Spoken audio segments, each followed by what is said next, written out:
무협 토크 주화인마. 막힌 혈이 거꾸로 뚫리는 팟캐스트 무협 토크 주화인마. 저는 인디밴드 전산실의 청개구리에서 활동하고 있는 한치라고 하고요. 예, 저는 인문예술공유지 물레당의 야부라고 합니다. 네, 반갑습니다, 야부님. 저희가 지난 시간에 이어서 그 김현 선생이 쓴 그 무협 소설은 왜 읽히는가? 라는 비평글에 대해서 이야기하고 있습니다. 뭐 김현 선생이라고 하면은 제가 학창 시절 때 배웠던 한국문학사 라는 책도 뭐 생각이 나고요. 뭐 문학이란 무엇인가. 그리고 저희가 좀 이렇게 많이 읽힌 책 중에 하나가 말들의 풍경, 행복한 책 읽기 이런 책들이 정말 많이 읽혔어요. 맞아요. 예, 90년대, 2000년대 이럴 때도. 그래서 이분 전집도 있습니다. 16권짜리. 네. 저도 이렇게 소장하고 있는데 다 읽지는 못했고 그중에 몇 개만 이제 그 관심 있는 것만 뽑아서 가끔씩 읽는데 네. 이분이 글을 정말 잘 써요. 네. 이게 완전 미문입니다. 미문. 예, 근데 투철한 미문. 네. 그 글이 막 아름답고 말랑말랑하기만 한 게 아니라 네. 되게 정제되어 있으면서도 깊이 있는 네. 비평적으로 좀 치열한 사유를 매우 한국어의 아름다운 이런 정제된 문체로 네. 표현하는 거에 거의 롤모델, 전범이라고 할 수가 있죠. 네. 그래서 요즘에도 김현 선생의 글쓰기라는 것이 네. 여전히 많이 회자가 돼요. 이 글을 워낙 잘 쓰시는 분이어서. 네. 그래서 한국의 현대 문인이나 지식인 중에 이분의 영향을 받은 사람들이 매우 많습니다. 안 받으신 분들이 없다고 보면 되죠. 가령 그 한국문학사라는 책을 통해서 한국의 문학사를 그냥 정리해버리시잖아요. 김윤식 네. 선생이랑 같이 네네. 정리를 한 책이죠. 네, 거의 뭐 거기에 따라서 저희 뭐 교과서나 뭐 이런 것들이 구성되고 있는 것 같은데. 그렇죠. 그리고 여기서 현대문학 쪽에 김현, 김윤식 이런 분이 있다면 네. 고전문학 쪽에 이제 조동일 같은 선생님이 계시죠. 그래서 야분이 양분하. 네. 예, 저는 고전 쪽 전공하고 있는데 이게 양분하고 있다라고 할 수가 있겠습니다. 또 그런 대단하신 분이 무협 소설에 대해서도 비평글을 근데 남기시는데. 여기 그것과 관련해서 잠깐 말씀드리고 싶은 게 저희는 현대랑 고전이라 이렇게 방금 말씀드린 것처럼 분리돼 있잖아요. 네. 근데 이게 한국에서만 볼 수 있는 현상입니다. 아, 그래요? 예. 그 외국이나 서양이나 미국이나 일본만 하더라도 고전 현대 구분이 없어요. 중세나 뭐 이런 부분이 아니 있잖아요. 그렇다 하더라도 일종의 평론가라 저희식으로 네. 뭐 무슨 고전 쪽을 전공하면 현대 쪽은 건드리지 않고 네. 현대 쪽을 공부하면 고전 쪽은 건드리지 않고 네. 현대 전공자들은 고전을 모르고 고전 전공자들은 현대를 모르고 이런 경우는 별로 없어요. 왜냐하면 이렇게 전공이라는 것 자체가 대학원에서도 서로 같이 수업하고서 섞여 있어요. 네. 그럼 중국만 하더라도 중국 현대문학 전공하는 분들이 고전 중국문학 쪽에 다 아주 대단히 박식한 지식들을 갖고 있거든요. 일본만 하더라도 일본 근대 쪽 하시는 분들이 뭐 에도 시대나 이런 쪽에 대해서도 정통합니다. 그러니까 서로 이게 다 섞여 있는데 우리 쪽은 서로 좀 많이 이렇게 견원지간이랄까? 서로 좀 분과 학문이라는 것이 한국은 좀 심각하게 많이 좀 진전돼 있어서 네. 그런 점에서 김현 선생도 이렇게 어떤 중세 고전에 대한 어떤 기본 지식 위에서 무협 소설을 논한다기보다는 이게 현대소설의 서구적인 어떤 현대 소설 혹은 서구 문학사의 전통 위에서 이 한국의 무협 소설이나 중국의 무협 소설을 접근한다라는 아쉬움이 있죠. 네. 네, 뭐 본격적으로 이야기를 좀 해볼까요? 네. 이번에는 그 중상층의 충동. 그래서 그 가장 이제 절대 빈곤에 시달리는 하층은 무협 소설이나 오락거리를 향유할 시간적 경제적 여유가 없어요. 그렇죠. 그리고 상층 계급들은 뭐 무협 소설이나 이런 것들을 좀 이렇게 우습게 깔보고 보고 있고, 네. 뭐 이런 좀 진지한 이런 독서물로 바라보지 않고 있고 네. 그런 점에서 중산층 어느 정도 경제적 시간적 여유는 있는데 고급의 어떤 이런 문학적 예술적 교양을 갖추고 있지는 않은 네. 이런 중간 계층들이 이 대중문학 대중예술의 그 주요 독자라는 거를 말씀드렸고 이거는 지금 시대에도 마찬가지죠. 그렇죠. 그런 점에서 이 중산층을 구체적으로 저희가 더 구분해 들어가면 김현 선생에 따르면 자기 생산 능력이 있는 구중간 계급, 일종의 자영업자나 영세 소상공 계층이라고 네. 할 수 있는 부류와 그리고 월급으로 생계를 유지하는 신중산 계급 이렇게 두 가지로 나눕니다. 그러니까 쉽게 얘기하면 자영업자와 그 월급 월급쟁이. 생활자 네. 저희 둘 중에 하나 아니겠어요? 지금도 중산층이라는 것이. 그렇죠. 임노동자라고 하죠. 네. 월급 생활자를. 임금 노동자. 일을 하고 노동을 하고 월급을 받는, 임금을 받는 사람을 임금 노동자 줄여서 임노동자라고 하는데, 임노동 하다가 그 퇴직당하면, 정리해고 당하면 사업의 큰 치킨집을 꿈을. 열지 않습니까? 네. 그럼 자영업자가 되는 거야. 카페를 열면. 그러니까 중간계급은 지금도 똑같아요. 둘 중에 하나죠. 둘 중에 네. 하나예요. 그 중간계급들이 어떠한 사회적 그 상태에 지금 내몰려 있냐. 이미 50여 년 전에. 저희가 이제 이걸 들으시면 기시감이 느껴질 겁니다. 봉급 생활자들은 고용주와 피고용인의 관계가 인간적이지 않다. 음.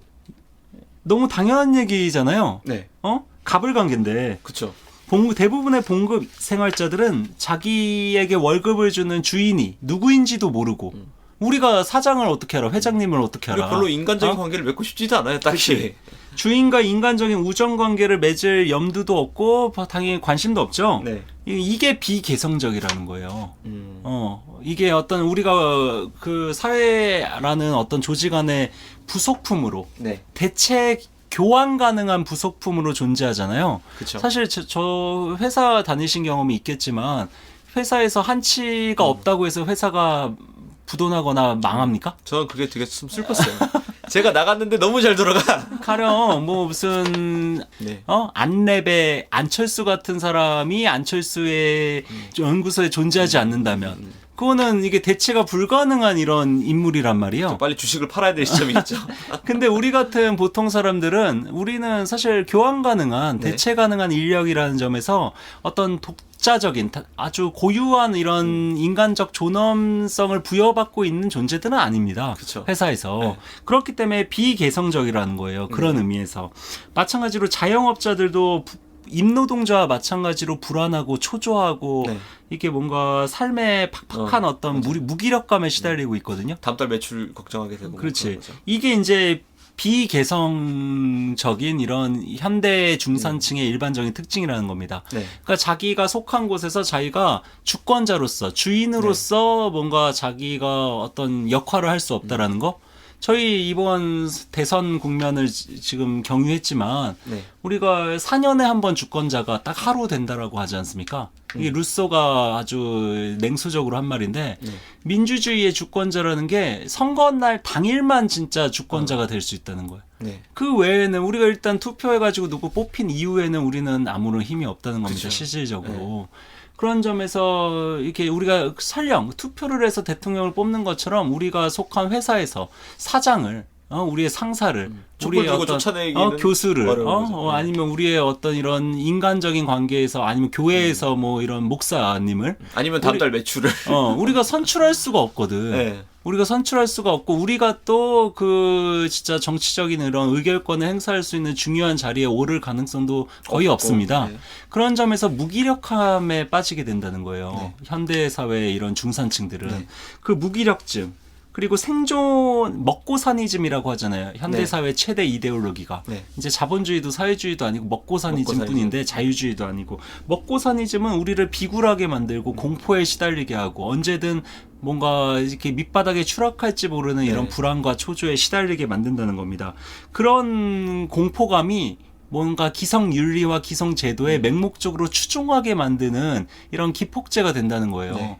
우리가 언제 쫓겨날지 모르고 언제 추락할지 모르니까 세상에 사회적으로 성공하고 제도에서 뭔가 훌륭한 삶을 사는 사람들, 성공적인 삶을 사는 명망가들에게 우리가 뭔가 빠가 되게 하고 그들을 추종하게 만들고 기성의 어떤 윤리를 우리가 순응하고 스스로 복종하게 만드는 이런 메커니즘이 존재한다는 거고 이런 게 자동 인형적 순응이라고 되게 멋있게 표현하고 있어요. 그러니까 우리가 자발적으로 이런 것에 순응하고 있다라는 거죠. 자동 인형식으로. 그런 것들이 좀 슬픈데 이런 현실 때문에 뭔가 권위에 대해서 복종하게 된다는 거예요. 네. 그리고 뭔가 파괴적인 충동을 갖게 된다는 겁니다. 타자에 대해서 자기 자신에 대해서. 자꾸 쌓여가는 거죠. 하루하루. 그렇게 쌓이고 쌓여서 이런 어떤 자기 부정적인 그 현실을 일탈하고자 하는 이런 충동조차 이거를 포획시켜버리는 게 그 이 시대의 무협소설, 장르문학이라는 네. 것을 되게 비관적으로 이렇게 이야기를 하고 있어요. 네. 이거를 이제 김현 선생 같은 경우는 동면의 시간이라고 부릅니다. 동면의 시간. 동면. 겨울잠. 겨울잠 자듯이. 뭔가 자신의 적을 이렇게 자기는 고통을 당하지 않고 네. 편안하게 소설을 읽으면서 자기의 적을 무찌르고 네. 그냥 자신의 동료들로부터 분리시켜서 네. 지배하는 자의 쾌감을 만끽하게 하는 네. 뭔가 이렇게 승승장구하고 고통을 이겨내고 성공하는 스토리. 그게 일종의 환각제 세계라고 또 아주 냉소적으로 그러니까 얘기를 그런 해요. 내적 갈등을 현실에서 풀지 못하고 그치. 소설에서 풀고 나니 응. 현실에서는 더 이상 뭐 바뀔 여지가 없어진다. 그치. 뭐 이런 비판인 거죠. 그런 거죠. 그러니까 어떤 현실의 고통을 이렇게 마취시키는, 환각시키는 네. 이런 아평가 같은 역할을 한다는 거죠.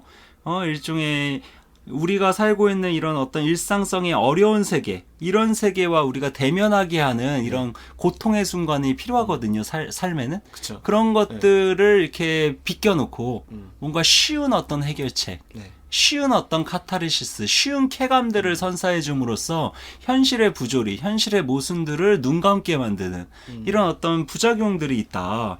이런 것들을 이렇게 매우 비판적으로 이야기를 해요. 네. 일정하게 우리가 지금 김용 선생의 무협소설에는 일정하게 적용이 안 되는 네. 분석이겠지만 그쵸. 현대사회의 어떤 통속극들, 어떤 이런 멜로드라마나 막장 드라마. 막장 드라마나 아니면 뭐 아주 세속적인 어떤 가치를 이야기하는 어떤 저널리즘들 네. 있잖아요. 뭐 이렇게 너의 어떤 환경이나 출신이 불우해도 열심히 노력해서 뭐 네. 성공할 수 있다. 코리안 드림, 아메리칸 드림이니 뭐 무슨 뭐 이런 논리들이 횡행하지 않습니까? 창조 경제의 꽃 뭐 이런. 그치. 자기개발적인 네. 이- 자기개발서. 이런 자기개발적인 이런 것이 일종의 환각제거든요. 몰랐는데 자기개발서 매니아들이 있더라고요. 매니아도 많죠. 자기개발서만 있고. 그런 걸 읽으면서 일종의 위로를 받는 거예요. 저는 그거 조금 안타까워요. 그러니까 개인이 혼자 노력해서 풀 수 없는 사회 구조적인 어떤 문제들을 네. 그런 거에 괄호를 쳐놓고 마치 개인이 이렇게 무능해서 도태된 것처럼 네. 너가 노력만 한다면, 너가 긍정적으로만 생각한다면, 긍정의 힘, 뭔가 낙관적으로 너 자신의 삶을 너 스스로 주도적으로 만들어 나갈 수 있도록 기도하고 그리고 뭔가 자격증을 쌓고 네. 스펙을 키우고 너 스스로 생존의 사다리에서 이렇게 라이벌들과 경쟁 속에서 그들을 물찌르고 네. 너가 그래도 좁은 바늘구멍에 뭔가 통과할 수 있는 이런 로드맵을 제시하는 어떤 이런 게 일종의 현대의 네. 어떤 마취제고 아편이다. 그거를 읽는 것만으로 내가 이 글쓴이의 능력을 흡수한 것처럼 느껴진대요. 그치. 그러니까 그거를 이렇게 하세요라고 적혀진 거를 읽는 것만으로 이미 그렇게 하고 있는 것처럼 느낀다. 대표적인 책이 저도 예전에 정말 재밌게 열심히 죽으면서 읽은 부끄럽지만 네. 부자 아빠 가난한 아빠 아세요? 제 아버지가 저에게 선물로 해주셨던 기억이 나요. 그러니까 그 책이 네. 진짜 이게 생각해 보면 되게 자기 모멸적인. 네. 사실 아버지가 정말 부자 아빠라면 괜찮을지 모르겠어. 네. 근데 가난한 아빠를 둔 자식의 입장에서 네. 그 책을 읽는 독자들이 대부분일 거 아니에요. 그쵸. 부자 아빠 둔 사람이 몇이나 되겠습니까, 한국에. 근데 이런 부자 아빠와 이런 가난 아빠를 대비시켜가지고 어떻게 하면 성공적인 삶을 살 수 있는지를 네. 그것도 대부분 뭐 이렇게 매우 무슨 세속적인 게 꼭 나쁜 건 아니지만 모두가 노력한다고 해서 다 쟁취할 수는 없는 것들이거든요. 그쵸. 어쨌거나 제로섬 게임이기 때문에 네. 누가 돈을 벌면 누가 돈 많은 벌죠. 사람들은 네. 돈을 잃을 수밖에 없는 구조예요. 이거는 이제 개인의 영역으로 모든 것을 다 이렇게 치환시키고 있는 매우 잔인하고 폭력적인 이런 세속적 가치라고 할 수가 있고 그런 것들이 사실 한국 사회에서 횡행했었고 네. 예전에 십수년 전에 막 그 BC 광고 부자 되세요. 부자 되세요. 이 새 덕담 인사가 어느 순간부터 부자 되세요가 그때 됐잖아요. 부자 되세요가 근데 그때 부자 된 사람 없어요. 없어요. 그리고 자기계발서 읽고 진짜 자기계발에 성공한 사람도 없습니다. 그 부자 되세요라는 광고를 만든 그 회사, 기업만 부자가 됐고 자기계발서를 쓴 저자들만 부자가 됐습니다. 네.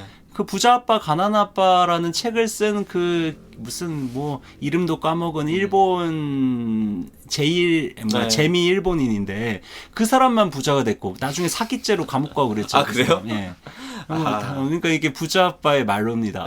부자 아빠는 네. 말로에는 근데 우리 같은 일반 독자들은 10,000원 정도 되는 돈을 주고 그 책을 사고 그 사람들은 부자가 되고 우리는 10,000원 주고 산 책 읽고서 아무리 꿈을 꾸지만 이 현실의 고통을 외면하고 우리는 마취된 채 이 삶은 변화되는 거 없고 그래서 더 이상 자기계발서가 안 읽혀요. 그리고 청춘들을 위로하는 책들도 안 읽히고 뭐 무슨 뭐 청년을 위로하는 이런 책들도 88만 원 세대를 한때 위해. 얼마나 많이 나왔어요. 아프니까 청춘이다. 아프니까 청춘이다 같은 책이 대표적인데 그런 책 아프면 병원 가야 된단 말이죠.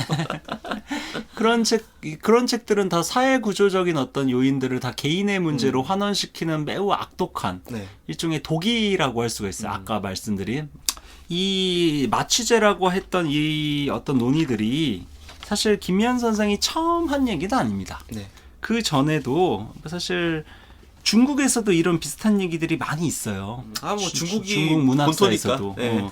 중국 문학사에서도 가령 모순 우리말로 모순 그 창가방패 할 때 그 모순이라는 한자를 쓰고 있는 네. 그 소설가가 있습니다. 이름이 모순이에요? 모순이에요. 그 이것도 필명인데 그 중국어로는 마오뚱이라고 이야기를 네. 하는데 이 사람이 1930년대에 그 아주 세속적인 통속적인 중국의 무협 소설을 비판하는 평론을 써요. 네. 김현 선생처럼. 30년대 이후. 김현 선생은 60년대 이제 후반에 쓴 평론이고 네. 그것보다 30년 전에 중국에서 모순이라는 소설가가 네. 비슷한 방식으로 무협 소설을 비판하는 네. 현대 무협 소설을 비판하는 평론을 쓰는데 여기서 무슨 얘기를 하냐? 한번 제가 한 줄만 읽어보겠습니다. 네. 이러한 무협 매니아 현상은 우연한 것이 아니다. 한편으로 이것은 봉건적 소시민의 출로, 뭔가 이 자신의 삶에서 대출구. 벗어나고자 하는 출로에 대한 요구의 반영이고 다른 한편으로는 또한 봉건 세력이 동요하는 소시민에게 주는 마취약이다. 정확히 똑같죠. 네. 사실 이런 논의들을 일정하게 계승한 것이 김현 선생의 논의라고 할 수가 있겠습니다. 그러니까 마취약이라는 것은 이 협객이 이 소시민이 자신의 고통을 해소하기 위해서는 스스로 자신의 고통을 해소할 수가 없어. 네. 협객이라는 영웅, 불세출의 영웅에게만 영웅에게 의존해야만 자신의 고통을 벗어날 수 있다는 거예요. 그러니까 이게 일종의 그 혹시 7인의 사무라이, 7인의 카우보이 그거랑 똑같은 거예요. 그러니까 여기 어떤 악당들이 우리 마을을 괴롭혀. 그 악당에 살고 있는 평범한 중산층 어떤 봉건 사회의 소시민들은 자신들은 힘이 없잖아요. 네. 그러니까 이제 외부에 뛰어난 이런 떠돌아다니는 낭인무사 아니면 이렇게 떠돌아다니는 이런 카우보이들을 이렇게 섭외해가지고 고용해서 돈 주고 우리 마을을 주고. 지켜달라고 하는 셈이죠. 네. 근데 이게 되게 우리가 살고 있는 민주 시민사회의 정서에는 반하는 되게 봉건적인 사고방식이거든요. 네. 왜냐하면 우리 마을을 지키려면 영웅 1명에게, 영웅 7명에게 우리가 의존할 것이 아니라 우리가 스스로 우리가 힘을 모아가지고 우리가 결사체를 만들어서 우리 평범한 사람들이 모인 힘으로 우리가 이 문제를 해결해야 한다는 게 건강한 민주적 주권자로서의 어떤 태도라고 할 수가 있는데 이 7인의 사무라이, 7인의 카우보이나 뭐 이런 무협소설의 기본 서사는 어떤 세계의 위기를 이 우리 같은 평범한 소시민들이 우리가 힘을 모아서 약자들이 연대해서 극복하는 것이 아니라 어떤 뭐 슈퍼파워를 지닌 사람이 그치, 대단히 뛰어난 영웅들에게 이거는 사실 김용 소설에도 해당이 되는 얘기입니다. 김용 선생의 소설을 보면 이건 부득이한 점이 있겠지만 그 강호의 평범한 그 우리 같은 보통 사람들이 거의 등장하지 않아요. 그리고 평범한 사람처럼 보이지만 사실은 알고 보니 기인이거나 이 대단한 일을. 그러니까 제 말씀은 설령 그 강호 무림이라는 세계가 실제 물론 허구적인 공간이지만 그런 세계가 설령 있다 쳐. 그 중에 진짜 뛰어난 어떤 이런 대단한 무림 인사들이 어떤 비중을 갖고 있는 캐릭터를 갖고 있는 무림 인사들은 소수예요. 대부분은 그 무림 인사들이 싸우고 있는 그 주막의 그 객잔의 그 손님들 있잖아. 피해자 사실 저희 같은 이런 독자들은 그 소시민, 그 객잔의 어떤 이런 주인이나 자영업자죠. 이게 어디서 월급 받은 돈으로 객잔에서 이렇게 밥 먹고 술 한잔하는 이런 임금 노동자들. 이게 우리 같은 보통 사람들인데 그 사람들은 아무런 역할을 하고 있지 못합니다. 아주 대단한 영웅들, 좋은 쪽 영웅, 나쁜 쪽 영웅, 흑백이, 선악이, 모호한 영웅. 이 네. 세 부류의 영웅들만이 서로 치고받고 싸우면서 뭔가 세계가 전개되지. 네. 가령 뭐 요즘 현대 한국에서 벌어지는 촛불, 뭐 광장에 모여서 촛불을 들어서 막 정계를, 국회를 압박해가지고 대통령을 탄핵시킨 정도의 어떤 시민 행동. 그런 건 이런 안 것들이 나오죠. 무협소설에 없어요. 없죠. 기껏해야 뭐 개방 방주가 천하 영웅들을 다 호령해가지고 다 모이면 그 중에 평범한 보통의 무림인사들이 등장하잖아요. 네. 존재감 없는. 그게 이제 그나마 가까운 거지. 그런 점에서는 네. 좀 매우 민주적인 이런 서사 구조를 갖고 있지는 않다. 그렇지 않죠. 이거는 좀 아쉬운 점이기는 하다. 근데 이건 뭐 비단 무협 소설만의 문제는 아닌 것 같아요. 그쵸. 장르 소설의 특징이랄까. 음. 그 샤르트르도 사실 이런 만화나 장르 문학을 매우 좋아했다고 합니다. 네. 심지어 여기 평론에 소개된 바로는 샤르트르가 네. 비트겐슈타인의 저작보다 이런 경기소설, 네. 경기소설이라는 거는 일종의 만화로 따지면 이니셜 D 같은 거죠.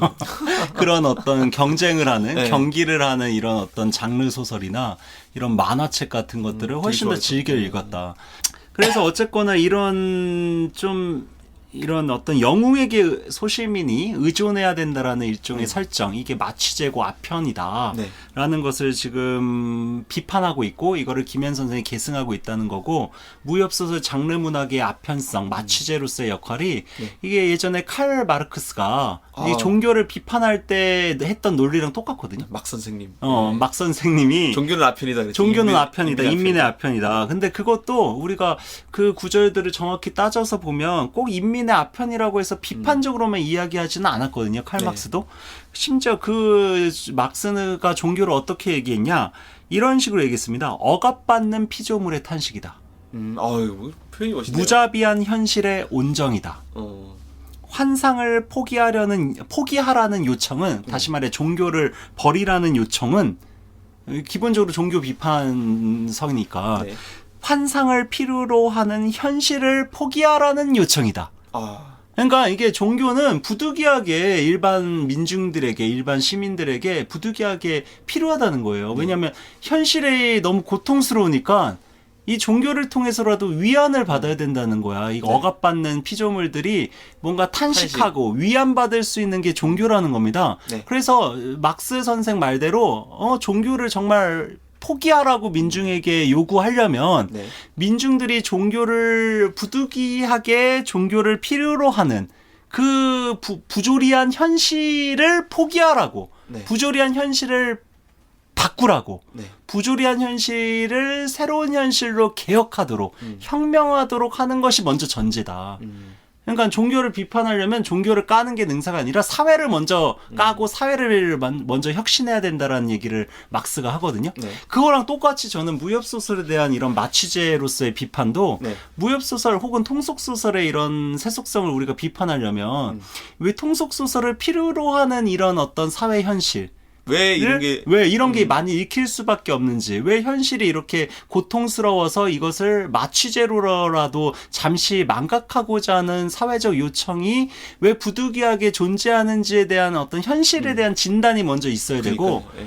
그러니까 우리가 일일 드라마나 통속극, 어떤 이런 성공물, 뭐 무슨 코리안 드림이니 뭐 무슨 자기계발서에 열광하는 현실을 비판하기 비판하기 위해서 전에 왜 자기계발서 그런지, 읽지 말라고 꼰대처럼 네. 막 그 사람들, 젊은 애들 힘들어 하는데 걔네들을 왜 너네는 막 이렇게 짱돌이라도 들고 거리에 나가서 데모를 안 하냐라는 식으로 꼰대질을 할 게 아니라 왜 그렇게 왜 됐는지. 그런 자기계발에 열광할 수밖에 없고, 왜 이런 어떤 세속적인 고통을 외면하는 이런 통속적인 것에 왜 이 사람들이 이렇게 몰려 있는지에 네. 대한 어떤 진단과, 그리고 그게 선행돼야 된다는 거죠. 그 사회에 대한 어떤 이런 비판, 음. 이런 것들이 같이 병행돼야 된다는 얘기를 좀 하고 싶어요.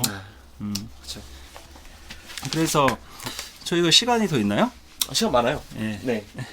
그래서 이게 관련해서 제가 한 가지 이 대중문학과 관련해서 좀 네. 이게 무협소설도 일종의 대중문학이고 대중문학이죠. 통성문학이고 예. 세속예술이니까 그것과 관련해서 좀 재미있는 이런 책을 하나 소개해드리고 싶어요. 아, 추천 부탁드립니다. 예. 그 문학과 예술의 사회사라는 저자 아놀드 하우저라는 분이 네. 예술의 사회학이라는 책에서 그 예술을 세 가지로 구분합니다. 아놀드 슈와저의 아놀드 하우저. 아놀드 하우저. 아놀드 하우저라는 되게 유명한 그 예술 사가가 있어요. 네네. 이분이 예술을 민중예술, 통속예술, 고급예술로 구분합니다. 많이 들어본 얘기. 예, 고급예술은 귀족예술이고 네. 민중예술은 이제 민중들 판소리나 뭐 이런 탈춤 같은 거를 생각하시면 되겠습니다. 뭐 자기 민중 스스로가 이제 민중 창작한, 스스로가 창작한 자생적인.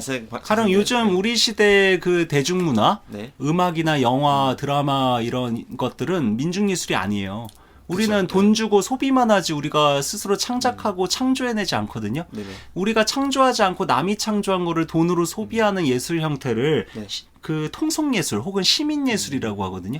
저는 그러니까 인터넷에 그런 글들 있잖아요. 세로 드립이라 그러죠. 왜? 음, 그 뭐 가로로 그냥 읽었을 때는 그냥 뭐 평범한 내용의 글인데 앞 글자만 세로로 읽었을 때 다른 의미가 되는. 그렇지. 네.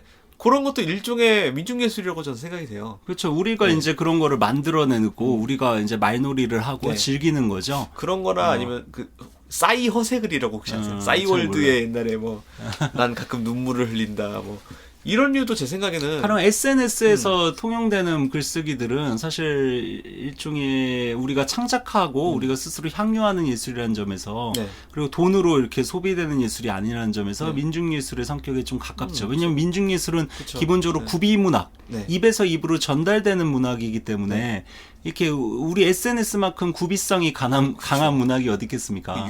SNS 상에서 유행하는 말도 뭐 굉장히 수시로 바뀌잖아요. 예를 들어서 뭐 신박하다 뭐 이런 류의 표현 같은 게 일정한 저는 그런 게 모이다 보면 뭐 문학적인 의미를 가지게 되는 게 아닌가. 아무튼 뭐 그런 생각도 해봅니다. 예, 그래서 그 통속예술에 대해서 네. 우리가 한번 좀 넓은 차원에서 한번 같이 음미를 해보면 좋을 것 같은데 이 통속예술, 다른 말로 대중문학이라고 했을 때 이 네. 대중문학에 대해서 매우 중요하게 뭔가 이렇게 연구한 네. 이런 책이 한 권 있습니다. 네. 그게 대중문학론이라는 책이에요. 아, 굉장히 어렵게 느껴지네요. 뭐 론자 붙으면 개론서 같은 책이죠. 론자 붙은 거 치고 재밌게 본 거 건축학 예. 개론밖에 없어요. 근데 이 대중문학론의 저자가 정말 그 대단한 사람입니다. 안토니오 그람시. 아, 그람시 들어. 그람시라고 네. 옥중수고라고 네. 되게 유명한 80년대 한국에서 많이 읽힌 네. 그 책이 있어요. 네. 신영복 선생의 그 감옥으로부터의 사색 아. 같은 유형의 네네. 책이에요. 감옥에서 이제 쓴 이 사람이 매우 좌파 일종의 혁명가거든요. 이 20세기 초반에 가장 유명한 이런 그 혁명적 지식인이라고 이제 평가되는 사람인데 그람시. 이 그람시라는 사람이 이제 사회주의자로서 네. 사회주의자로서 이 통속예술, 대중문학을 어떻게 바라보고 있느냐. 이게 이제 우리가 관점을 달리해서 네. 김현 선생과 비슷하면서 좀 다른 맥락에서 네. 우리가 이 논의를 한번 마지막으로 같이 네. 한번 이야기를 해보면 좋겠어요. 네. 이게 그람시 선생은 이런 얘기를 합니다. 그 이른바 계급의 지배라는 게 네. 우리가 이른바 자본가들이 이렇게 국가의 권력을 갖고 있는 사람들이 우리 같은 이런 일반적인 서민들을 일종의 지배하는 형태로 국가라는 것이 구성되어 있잖아요. 뭐 일단 그렇죠. 그러니까 자본가와 어떤 이런 그 임노동자의 관계나 그러니까 그 지배라는 게 뭐 또 이거 해라고 직접적인 그런 지배 말고 중세적인 네. 이런 노비 같은 이런 신변을 네. 구속시키는 그런 이런 류의 지배는 사적인 이런 소유물로서의 지배가 아니라 돈을 통해서 네. 아니면 이렇게 시스템상의 지배인 거죠. 권력을 네. 통해서 우리를 이렇게 복속시키는 거죠. 체제, 이데올로기. 가령 저는 내일 출근을 해야 됩니다. 뭐 그런 류의. 그래서 이런 계급 지배라는 것이 보통은 우리가 일반적으로 알고 있는 방식은 경제적인 지배, 네. 돈의 힘을 통해 네. 아니면 물리적인 지배, 네. 어떤 폭력의 힘을 통해서 국가 권력이라는 것이 폭력을 합법적으로 독점하고 있는 것을 국가라 그러잖아요. 네. 우리는 폭력을 쓰면 불법이지만 국가는 합법적으로 쓸 수가 그쵸. 있습니다. 공권력이라고 그렇죠. 하죠. 예. 그런 점에서 물리적인 힘 혹은 경제적인 힘에 의해서만 계급의 지배가 이루어지는 것이 아니라 네. 이게 포인트입니다. 그거는 여기서 논의 대상이 아니에요. 여기 이 책에서 논의의 대상은 피지배자들이 지배자들의 이런 신념 체계를 이데올로기를 받아들이게 하는 메커니즘이 이 사회적, 문화적, 도덕적 가치를 공유하게 하는 데 있다라고 얘기를 맞아요. 해요. 예. 그러니까 일종의 우리가 그 지배받는 거를 되게 당연하게 내재화시키는 거죠. 그쵸. 어떤 이념의 차원에서 어떤 문화의 차원에서 피지배자들이 자발적으로 지배자들의 이데올로기에 동의하게끔 하는 거죠. 예를 들면은 그런 것 같아요. 그러니까 고대 이집트에서는 내가 신의 자식, 신이니까 파라오가 신이니까 그치. 너희는 나를 섬겨야 된다. 그치. 이것도 일종의 그런 이데올로기라고 볼 수 있겠죠. 그렇죠. 예. 요즘 시대에는 가령 가난한 노동자가 막 이렇게 재벌 회장님들의 이런 사고방식에 동의를 한다거나 네. 이런 것들 많거든요. 뭐 무슨 경쟁은 가난한 사람들한테 안 좋은 거거든요. 근데 가난한 사람들이 오히려 경쟁이라는 이데올로기를 내면화시킨다거나 그리고 어떤 아니면 본인이 노동자면서 노조 때려잡아야 돼. 그치. 노동자가 노동이라는 말을 혐오한다거나, 네. 노동자가 스스로를 근로자라고 부른다거나, 근로자의 근자는 열심히 일하다라는 뜻이거든요. 노동절과 근로자의 날이라는 표현이 같이 그러니까 쓰이고 이게 있잖아요. 노동이라는 말은 객관 중립적인 용어고, 네. 이 레이버의 번역이 노동이거든요. 네. 근데 이제 근로자라는 거는 열심히 일하는 사람이라는 뜻이잖아요. 네. 이게 누가 열심히 일하기를 좋아하겠어요? 지배자의 용어거든요, 그거는. 네. 근데 우리가 노동자들이 스스로 노동자라는 단어를 이렇게 혐오하고 네. 스스로를 근로자라고 이야기하는 것 자체가 어떤 지배자들의 이념을, 이데올로기를 우리가 내면화시킨 거고 자발적으로 동의한 거라고 할 수 있는데 방금 이런 식의 분석들 어디서 우리 많이 들어봤잖아요. 그죠. 그거를 처음 분석한 사람이 그게 그람시입니다. 그람시다. 예. 네. 그러니까 이 인류 역사상 방금 이런 식의 네. 어떤 생각을 처음 제기한 사람이 그람시예요. 그러니까 그람시가 대단한 사람이죠. 우리가 그람시를 몰라도 이미 우리가 알고 이쪽 있는 게 신문 되는 거죠. 지면이나 여러 글들을 통해서 이미 알고 있는 사상들이 그 사고 방식이 그람시로부터 출발한 거고 이거를 헤게모니론이라고 합니다. 헤게몬이라는 단어 저희가 헤게몬이라는 비슷하죠. 단어도 이 사람이 처음 뭔가 정치학적으로 네. 이렇게 개념화 시킨 거죠. 그런 점에서 이런 맥락에서 대중소설이라는 것이 그 지배층의 이데올로기를 피지배층에게 자발적으로 동의하게끔 유포시키는 매우 중요한 헤게모니 전략으로서 메커니즘을 형성하는 중요한 역할, 기능을 하는 것이 대중문학이다. 그래서 북한 애들이 그렇게 예술을 그냥 그렇잖아요. 그러니까. 일단 보면 멋있기는 멋있어요. 뭔가 웅장하고 원래 나치의 문학도 그렇고 그러니까요. 나치의 예술도 그렇고 네. 좀 전체주의 그 국가주의적인 이런 세계에서 국가주의적인 기구가 만들어내는 예술들이 좀 그런 맛이 있죠. 그렇죠. 근데 여기서는 그런 국가주의적인 것이 아니라 시장 자본주의 사회에서 자생적으로 만들어지는 문학들이 그런 역할을 하고 있다는 거예요. 네. 가령 왜 이런 문학들이 사실 많이 팔리고 많이 쓰여지고 많이 읽히잖아요. 실제 이런 대중문학들이. 이런 것들이 그 그람시에 따르면 대중의 공상을 대체하는 하나의 백일몽이다. 이거 아까 마취제라는 마취제, 아편, 뭐 이런 거랑 다. 똑같은 네. 비판입니다. 이 사람은 더 일찍 비판한 사람이 아까 그 모순이나 김연보다 더 앞시대. 다 그러니까 그냥- 이게 다 계보가 네, 족보가 계보. 있다는 얘기입니다. 그람시에서 모순에서 근데 김연에게- 모순은 그람시를 인용하지 않았고 네. 그리고 김연은 모순을 인용하지 않았거든요. 하지만 하지만 영향은 다 받았다. 은연중에 공유하고 있는 이른바 진보 지식인의 어떤 이런 사상적 그 흐름 안에 다 이 사람들이 존재한다는 거죠. 네네. 그래서 막 이렇게 우리가 현실에서는 막 죄 지은 사람들을 우리가 처벌할 수 없잖아요. 네. 유전무죄, 무전유죄라고요, 현실은. 네. 하지만 그 로빈훗이나 뭐 홍길동이나 뭐 몬테크리스토 백작이나 아니면 뭐 이런 소설들을 네. 통해서 우리는 아니면 뭐 무슨 조로 같은 이런 이런 소설들이나 어떤 통성예술을 통해 악당들을 통쾌하게 처벌하는 영웅을 통해서 우리 소시민들이 네. 쾌감을 느끼고 현실에서 이루어지지 않는 정의가 구현되는 듯한 착각에 빠지는 거죠. 현실은 물론 바뀌지 않지만 네. 그런 식의 어떤 이런 백일몽 마취제 역할을 하고 있다라고 여기서도 똑같이 얘기를 합니다. 네.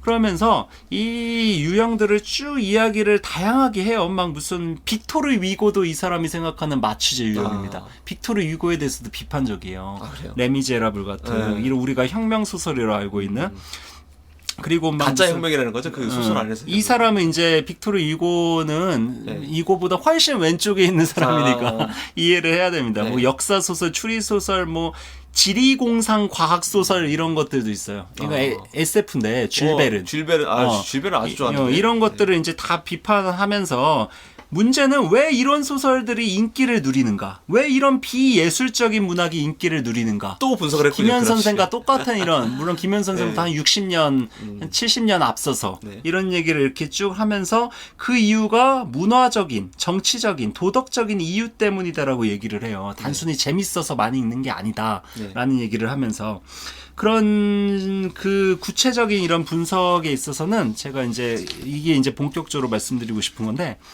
이게 이탈리아 사람입니다, 그람시가. 네. 이 이탈리아에서 이런 외국의 유럽의 이런 어떤 통속적인 문학들이 많이 읽히는 이유는 이 자국에서 이런 어떤 자국의 토착적인 이런 문화보다 외국의 범죄 소설이나 추리 소설, SF 소설들이 훨씬 우리의 대중문화적인 시민사회적인 어떤 실감에 더 많이 와닿기 때문에 다시 말해 이탈리아의 어떤 이런 지식인들이 대중이 읽을 수 있는 좀 좋은 양질의 이런 대중문학들을 많이 만들어내지 못했기 때문에 이 외국의 이런 문학들을 우리가 수입해가지고 많이 읽는다는 겁니다. 이거는 한국이랑 똑같은데 똑같죠. 우리도 일본의 대중문학을 엄청나게 수입해서 특히 읽잖아요. 추리소설 같은 경우는 한국적인 현실에서 우리에게 필요한 어떤 재미와 의미를 주는 대중문학이 한국에서 쓰여지지 않으니까 우리나라 추리소설이나 SF소설 볼만한 게 있습니까 한국에? 그러니까요.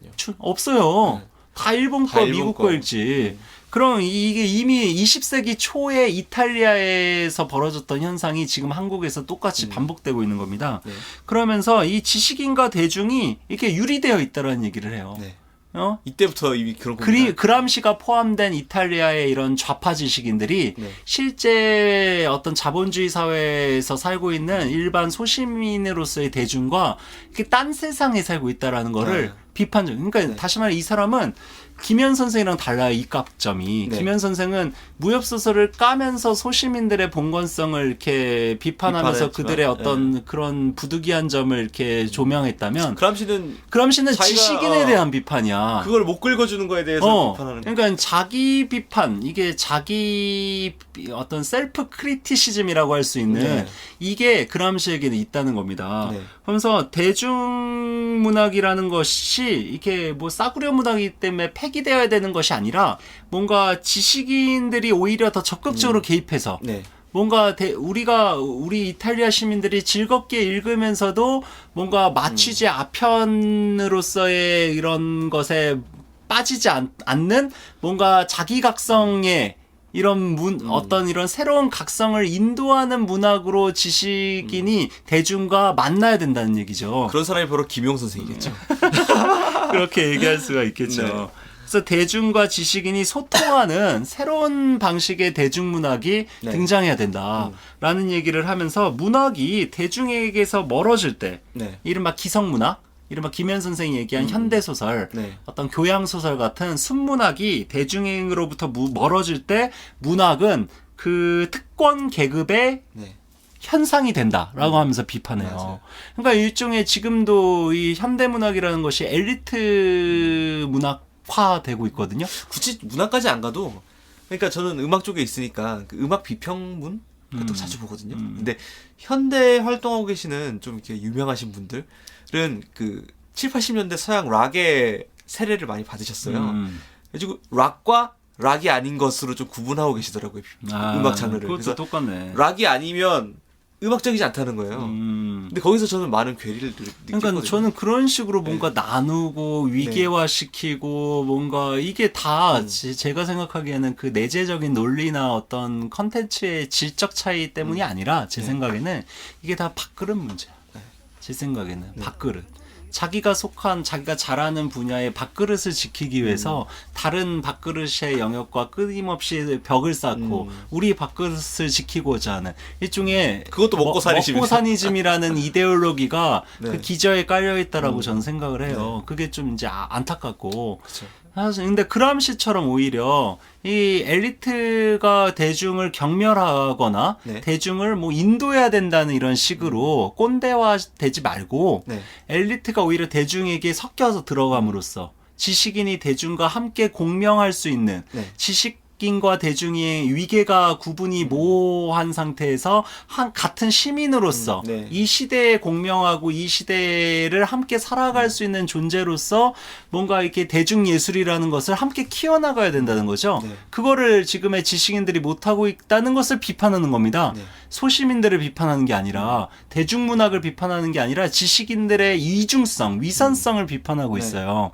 그런 점에서 이 헤게모니론이라는 그 안토니오 그람시의 대중문학론이라는 네. 이 책도 그렇고 이런 어떤 좌파들의 대중문학에 대한 시각이라고 할 수가 있는데 네. 그 우리 시대의 좌파들의 대중문학론하고는 매우 다르다라고 좀 하고 다른, 있어요. 예. 우리 시대의 좌파들은 대중문학을 되게 경시하고 좀 냉소적으로 그쵸. 그냥 아편, 마취제로서만 폄하하기 급급하거든요. 네. 왜 자신들의 문학이나 자신들의 언어는 대중에게 받아들여지지 않는가에 대한 자기 어떤 성찰이 없어요. 제 생각에 그분들도 이제 좀 옛날 사람 된 것 같아요. 그치. 네. 좀 이렇게 언어나 어떤 표현들이 좀 이렇게 좀 우리 일반에 실감하고 많이 유리되어 있는 네. 경우들이 많기 때문에 그렇다고 해서 우리가 엘리트주의가 싫다고 해서 엘리트주의가 분명 문제가 많습니다. 네. 그렇다고 해서 그거에 대한 반감 때문에 어떤 모든 지적인 것에 대한 어떤 이런 반감 을 반지성주의라고 하잖아요. 그렇게 돼서는 안 되겠죠. 그것도 또한 경계해야 돼요. 네. 반지성주의가 도착하는 곳에는 트럼프가 있습니다. 그리고 돼지발정제가 있고. 그러니까 반지성주의가 이해는 되지만 일베들이나 우리나라 이제 우익들이 네. 막 이렇게 엘리트주의나 지식인들의 위선성, 위중성에 대한 혐오, 네. 경멸심 때문에 막 이렇게 지적인 것을 오히려 신뢰하지 않고 그거에 대해서 냉소하면서 오히려 천박하고 막 가볍고 막 이렇게 되게 낮은 층의 이야기들에 오히려 더 열광하는 경우들이 있잖아요. 그게 더 가게 되면은 뭐 그게 네. 저는 파시즘을 파시즘이 되는 거예요. 초래하는 이런 거라고 생각해요. 나치 예를 들어서 그 선전부장 어. 괴벨스. 괴벨스. 가 주도했던 그 책 불태우는 그 사건 있죠. 현대판 뭐 분석행위라고 할 수 그치. 있을 뭐 그런 게 종착지가 아닌가 싶어요. 그런 그래서 상황. 저는 이 반지성주의와 그 반대편에 있는 엘리트주의 네네. 그 양자를 다 비판하면서 그 사이에서 엘리트주의의 어떤 이런 장점, 네. 반지성주의의 장점이라는 것이 있거든요. 네. 엘리트라고 해서 무조건 나쁜 게 아니고 반지성주의라고 해서 다 우리가 일배는 아니거든요. 네. 우리가 반대해야 될 지성의 양태가 있고 그리고 우리가 동의할 수 있는 또 어떤 이런 지식인의 지식인 다음이라는 게 존재하거든요. 네. 그런 것들을 우리가 함께 뭔가 병행해서 공존시킬 수 있는 방식들에 대해서 논의를 해야지 네. 엘리트주의의 입장에서 반지성주의를 무조건 까거나 반지성주의의 입장에서 엘리트주의를 무조건 까는 네. 방식이면 우리가 여전히 지금의 어떤 이런 백일몽 상태에서 벗어나지 못하고 계속 누군가에게 조작당하고 이용당할 가능성이 높다라는 생각이 들어요. 그렇죠. 아, 오늘 어려운 얘기를 많이 했더니 머리가 조금 아파오네요. 그러니까 저희가 무협소설을 다루기는 하지만 이 네. 무협소설이라는 것이 꼭 뭐 이렇게 우리가 재미가 물론 가장 중요하지만 그쵸, 예. 이 재미가 어떤 메커니즘 속에서 발생하고 어떤 사회 문화사적인 배경 속에서 이 재미라는 게 위치하는지를 같이 이야기 나눠보는 것도 네. 좋을 것 같아요. 우리가 이것만 다루는 게 아니라 이건 이제 외경이니까 네. 앞으로 이런 얘기 또 언제 하겠습니까? 한번 이렇게 찍고 염두에 두시고 다음 회차들도 들어주시면은 그렇죠. 좀 더 깊은 의미에 접근할 수 있지 않을까 그렇게 뭐 조심스럽게 예측을 해봅니다. 그러면 이제 다음 시간부터는 좀 다시 구체적인 얘기로 가는 거죠. 그렇죠. 그러니까 사조 우리가 선동국의 세계 이제 속으로. 다시 오덕의 세계로 이제 돌아가야죠. 네. 아, 이 잠깐 어떤 비평의 저희가- 세계에서. 저희가 이렇게 좀 어려운 얘기도 할 수 있다는 걸 한번 보여드렸으니까 청취자들이 안 오시는 건 아니겠죠? 아유 뭐. 이게 오덕적인 것과 이 방금 논의한 비평적인 것이 네. 사실 이렇게 좀 긴장 관계가 있어요. 네. 왜냐하면 이렇게 일본의 어떤 사상가는 이런 얘기도 했거든요. 일본의 오타쿠를 분석하는 논문에서 네. 이게 오타쿠는 정보는 방대하고 의미는 희박하다. 그러니까 디테일에는 엄청 강한데 네. 이 디테일이 어떤 맥락과 어떤 문화적, 이데올로기적, 사회 정치적 맥락 속에서 그쵸. 이게 작동하고 구성되고 독자들에게 받아들여지는지에 대한 어떤 의미에 대한 음미들이 너무 결핍돼 있다는 거야. 가령 뭐 어디 에피소드에 누가 나왔으면 그런 거는 아주 해박한. 그 성우는 누구고 그 성우는 오타쿠가 뭐, 그런 거 아닙니까? 그쵸. 근데 그 반대도 경계해야 돼요. 맞아요. 디테일은 매우 약한데 의미만 과다하게 부여하는 이것도 이거 패단이거든요. 별거 아닌데도 막 이만큼 의미 부여해. 저는 제가 말씀드린 거는 이 양극단이 있다는 겁니다. 오타쿠의 세계와 어떤 이런 공소한 아주 이렇게 철학자의 세계 이 사이에서 네. 오타쿠의 어떤 이런 디테일함과 어떤 이런 비평가의 어떤 이런 의미화 작업 네. 이런 것들을 함께 같이 끌고 갈 수 있는 무협소설 방송이 되면 좋지 아니한가. 제가 지금까지 좀 약간 디테일에 좀 치중했다면 한번 이렇게 의미로 잡고 가는 것도 좋은 것 같아요. 그렇죠. 예. 그리고 다시 다음 시간부터는 저희가 좀 구체적인 이런 무협소설의 인물, 네. 캐릭터에 대해서 디테일한 얘기도 하겠지만 이번 외경의 3개의 시리즈를 통해서 이야기 나눴던 것들을 이렇게 한번 반추하면서 이것과 연결되는 지점들까지 함께 디테일을 이야기하는 도중에 네. 한 번쯤 상기해보면 그것도 나름 의미가 있지 않을까. 네, 알겠습니다. 긴 시간 동안 그 외경 들으시느라 뭐 이렇게 본편을 너무 기다리시고 계시지 않을까 좀 걱정은 되지만 그럼 다음 시간에는 사조 3부곡의 세계에서 뵙기로 하고요. 네. 지금까지 한치 그리고 야무 선생님이었습니다. 네, 감사합니다. 다음 시간에 뵙겠습니다. 감사합니다. 존명! 본 방송은 인문예술 공유지 물레단, 전산실의 청개구리, 그리고 북극곰 사운드 및 많은 동료 뮤지션들의 도움으로 제작되었습니다.